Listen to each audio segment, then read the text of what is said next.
విశ్వసనీయ సమాచారం. నాది అబద్ధం అయితే వచ్చి బయటకు వచ్చి చెప్పమను.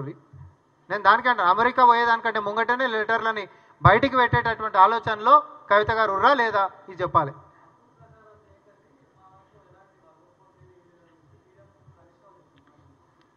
ఇప్పుడు ఆయనది ఇంకో ఎపిసోడు.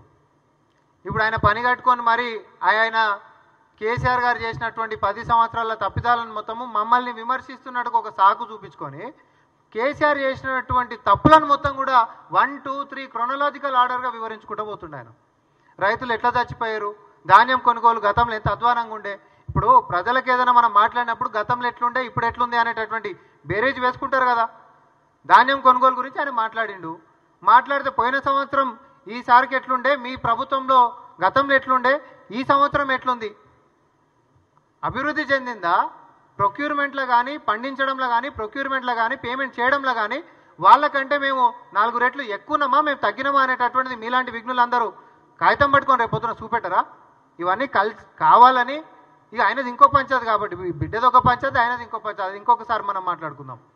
సో వీళ్ళందరూ కూడా కలిసికట్టుగా కేటీఆర్ అనేట వ్యక్తిని ముంగట వేసినందుకు ఎవరి బాధలు వాళ్ళకున్నాయి, కడుపు చించుకుంటే కాళ్ళ మీద పడుతుంది అనేటటువంటి విధంగా వాళ్ళు కక్కలేక మింగలేక పరోక్షంగా వాళ్ళ లోపల ఉంటున్నటువంటి అసంతృప్తిని మరి తెలంగాణ ప్రజలకి ప్రెస్ మీట్ల ద్వారా చిట్చాట్ల ద్వారా చాలా స్పష్టంగా తెలియజేయడం జరుగుతూ ఉంది.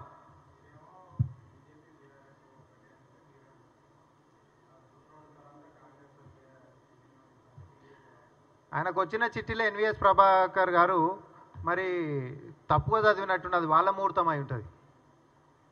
బీఆర్ఎస్ బీజేపీ కలిసేటటువంటి ముహూర్తాన్ని మాకు ఆపాదించి చదివిండి ఆయన తొందరపాటులో. ఎందుకంటే నేను మీకు అందుకనే ఉదాహరణలు కూడా చెప్పిన, కవిత గారిని జైల్లోకి పంపించినటువంటి బీజేపీని ఆమె పిడికిలు ఎత్తి శపథం తీసుకుంది. ఏమని? నన్ను లోబడికి పంపించినోని ఎవరిని వదిలిపెట్టా అని. కనీసం బీజేపీ మీద కొట్లాడేటటువంటి స్వేచ్ఛ బీఆర్ఎస్ పార్టీ కలిగించిందా? ఇది ఒక్క పాయింట్లో మనకు అర్థమైతలేదా? ఎవరితోటి లోపాయకార ఒప్పందంలో ఎవరి మీద కొట్లాడిస్తలేరు అనేటటువంటిది. అదే గిట్ట నిజమైన ఉంటే బీఆర్ఎస్ కాంగ్రెస్ గిట్ట నిజమంటే మా మీద ఎందుకు దుమ్మెత్తిపోస్తారు, మా మీద ఎందుకు ధర్నాలకు ఇస్తారు, ఎందుకో బీజేపీ మీద కొట్లాడరు పోయి. ఏ రోజైనా 10 సంవత్సరాలల్లో బీజేపీ మరి కేసీఆర్ మీద ఒక్కటంటే ఒక కేసు పెట్టిందా? కనీసం విచారణ సంగతి పక్కకేయండి, మేము అధికారంలోకి వచ్చినాక 10 కేసులలో విచారణ కొనసాగుతూ ఉంది.